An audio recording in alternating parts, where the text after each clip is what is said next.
Haunted बस। रात के करीब 11 बज रहे थे। सड़क पर इक्का तुक्का गाड़ियां चल रही थी। अपनी नाइट शिफ्ट खत्म करके शीला और निकिता बस स्टॉप पर खड़ी थी। आज तो हमें बहुत देर हो गई। पता नहीं घर जाने के लिए हमें कोई साधन मिलेगा भी या नहीं। अगर कोई साधन नहीं मिला तो कहीं रात इसी बस स्टॉप पर ना बितानी पड़े। अपनी काली जुबान बंद कर। जब देखो तब उल्टी बातें ही करती है। अरे कुछ देर रुक जाना, कुछ ना कुछ मिल ही जाएगा। लेकिन काफी देर तक इंतजार करने के बाद भी उन्हें कोई बस नहीं मिलती। धीरे धीरे समय के साथ साथ सड़क पर चलने वाली गाड़ियों का दिखना भी बंद हो जाता है। अरे ये देख, अब तो सड़क पर एक भी गाड़ी नहीं दिख रही। दूर दूर तक गाड़ी और किसी इंसान का नामो निशान नहीं है। एक काम करते हैं, वापस अपने ऑफिस चलते हैं। हम दोनों आज रात वहीं गुजार लेंगे। देख, तुझे अच्छी तरह पता है 10 बजे के बाद चौकीदार ऑफिस के मेन गेट पर ताला लगाकर अपने घर चला जाता है। ऑफिस जाने का कोई फायदा नहीं है। इस सुनसान सड़क को देख मुझे बहुत घबराहट हो रही है। एक काम करना, उसी चौकीदार के घर चलते हैं। वो भी तो परिवार वाला है। हम बेफिक्र होकर आज रात उसके घर पर रुक सकते हैं। अरे पागल, चौकीदार 10 बाय 10 की खोली में रहता है। उसके 4 बच्चे हैं। भला वो हमें अपने घर में कौन सी जगह देगा। अब तू ना ये बेकार की बातें बंद कर और चुपचाप खड़ी रह। शायद कोई लिफ्ट ही मिल जाए। फिर काफी देर इंतजार करने के बाद आखिरकार एक नीले रंग की बस उनके सामने आकर रुकती है। बस का दरवाजा खोल कंडक्टर उन दोनों से कहता है, कहिए कहाँ जाना है आप दोनों को? देखिए मेरी पूरी बस खाली पड़ी है। मैं आप दोनों को आपके ठिकाने पर छोड़ दूंगा। इतना कहकर कंडक्टर मुंह में भरे पान की पिचकारी सड़क पर दे मारता है। निकिता, लोगों का कहना है कि कुछ महीने पहले इसी तरह अंधेरी रात में एक नीली बस के अंदर कुछ बदमाशों ने एक जवान लड़की की हत्या कर दी थी। इस बस का रंग भी नीला है। कहीं ये वही बस तो नहीं? कंडक्टर शीला की बात सुन लेता है और मुस्कुराते हुए कहता है, देखिए मेम साहब, उस घटना के बारे में मैंने भी सुना है। माना कि उस बस का रंग और मेरी बस का रंग एक है, लेकिन दुनिया में नीले रंग की एक ही बस तो नहीं है ना। हाँ, ये तो सिर्फ एक इत्तेफाक है। देखिए हमारी बस में एक मेम साहब पहले से ही बैठी हैं। चाहे तो अब देख लीजिए। निकिता गर्दन उठाकर देखती है तो बस के पीछे वाले हिस्से में एक लड़की कंबल ओढ़े बैठी हुई थी। सही तो बोल रहे हैं भैया, बस में पहले से एक लड़की बैठी है। चल अब हम भी बैठ जाते हैं, वैसे भी बहुत देर हो गई है। अरे ठहर जाना निकिता, मुझे डर लग रहा है। अरे तुझे इतना ही डर लग रहा है तो तू यहीं खड़ी रहे, मैं तो चली। अरे तू मुझे छोड़कर कहाँ जा रही है? मैं भी चलती हूँ।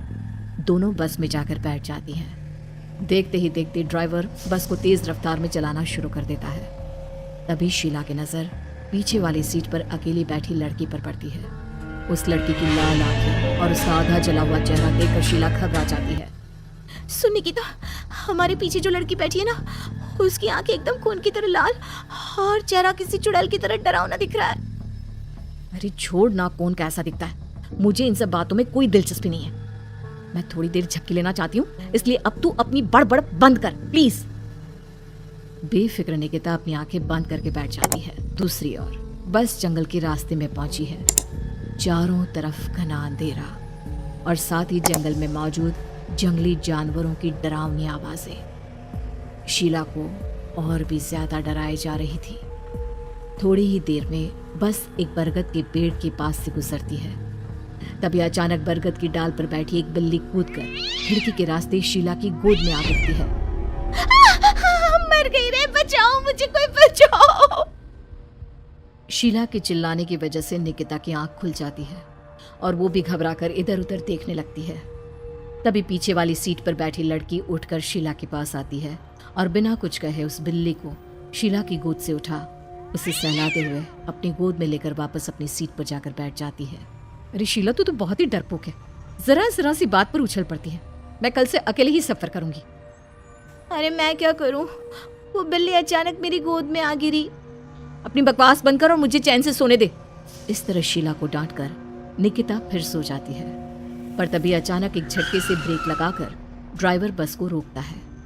शीला खिड़की से बाहर झांक कर देखती है तो उसे सड़क के किनारे एक काला आदमी खड़ा दिखाई देता है। उसकी बड़ी बड़ी दाढ़ी और अजीब से कपड़े देखकर शीला को घबराहट होने लगी। क्या हुआ ड्राइवर भैया, आपने बस क्यों रोक दी? अरे वो देखो, वहाँ वो सड़क के किनारे एक आदमी खड़ा है, उसी के लिए मैंने बस रुकवाई है। शीला निकिता को धक्का देकर नींद से जगाती है। अरे अब क्या हुआ? वो देख, सड़क किनारे कितना डरावना आदमी है। उसका अजीबोगरीब हुलिया देखकर लगता है जैसे कोई शैतान खड़ा हो। अब शीला की तरह निकिता भी उस आदमी को देखकर थोड़ा डरने लगती है। कंडक्टर, क्या तुम उस आदमी को बस में चढ़ाने वाले हो? उसे देखकर हमें डर लग रहा है। उसे बस में मत चढ़ाओ। अरे डरने की कोई बात नहीं है मेम साहब। ये आदमी जंगल के पीछे वाले गांव में रहता है। ये रोज इसी वक्त मेरी बस में बैठकर पड़ोस वाले गांव में जाता है। और वैसे भी ये बेचारा गूंगा है।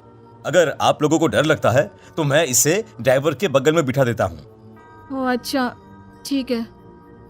फिर कंडक्टर का इशारा पाते ही वो आदमी बस में सवार हो जाता है। ड्राइवर दोबारा एक्सीलेटर पर जोर देकर बस को आगे बढ़ाता है। थोड़ी ही देर में बस एक घाटी पर चढ़ती है। बस के एक तरफ गहरी और डरावनी खाई थी, पर ड्राइवर को इस बात से कोई फर्क पड़ता नजर नहीं आ रहा था। वो लगातार बस की रफ्तार बढ़ाकर बस चलता जा रहा था। ड्राइवर भैया, आप देखते नहीं क्या बगल में इतनी गहरी खाई है? बस की रफ्तार लगातार बढ़ाए जा रहे हो, थोड़ा धीरे चलाओ ना। अरे मेम साहब, घबराने की कोई बात नहीं है। ये तो मेरा रोज का काम है। मैं तो यहाँ इसी रफ्तार से बस चलाता हूँ। अब बेफिक्र होकर अपनी सीट पर बैठ जाइए, आपको कुछ नहीं होगा। ड्राइवर के कहने पर निकिता शांति से बैठ जाती है। कुछ दूर चलने पर अचानक ड्राइवर बस को सड़क के किनारे रोक देता है। शीला एक बार फिर खिड़की के बाहर झांक कर देखती है, लेकिन इस बार उसे कहीं कोई दिखाई नहीं देता। अरे अब क्या हुआ? तुमने बस क्यों रोक दी? यहाँ तो दूर दूर तक कोई भी नहीं दिखाई दे रहा। ड्राइवर उसकी बात का कोई जवाब नहीं देता, पर कंडक्टर बोल पड़ता है। ये हमारी फेवरेट जगह है। हम अपने सारे अच्छे काम यहीं पर करते हैं। अब हमारा प्रोग्राम खत्म होने के बाद ही बस यहाँ से आगे बढ़ेगी। इतना कहते ही कंडक्टर सीट के नीचे रखी एक शराब की बोतल निकालता है। अरे ये सब क्या है? तुम्हारे बस में सवारी बैठी है, उन्हें घर पहुंचाने की जगह तुम यहाँ सड़क के बीच में बस रोककर शराब पियोगे?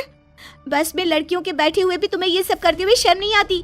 कंडक्टर कोई जवाब नहीं देता और मुस्कुराते हुए शराब पीने लगता है। तभी ड्राइवर और दूसरा आदमी भी कंडक्टर के साथ मिलकर शराब पीने लगते हैं। निकिता, मुझे इन तीनों के इरादे कुछ ठीक नहीं लगते। हमने इस बस में बैठकर बहुत बड़ी भूल कर दी। तू घबरा मत, मैं हमेशा अपने पर्स में छोटा सा चाकू रखती हूँ। उसके रहते ये तीनों हमारा कुछ नहीं बिगाड़ पाएंगे। देखो गज्जू भैया, हमारी बस में इस समय 3 जवान लड़कियां बैठी हैं। कहो सबसे पहले किसका शिकार किया जाए? मैं तो कहता हूँ कि सबसे पहले वो जो पीछे अकेले जो बैठी है ना, उसे पकड़ कर लाओ। उसके बाद इन दोनों का प्रोग्राम फिट करेंगे।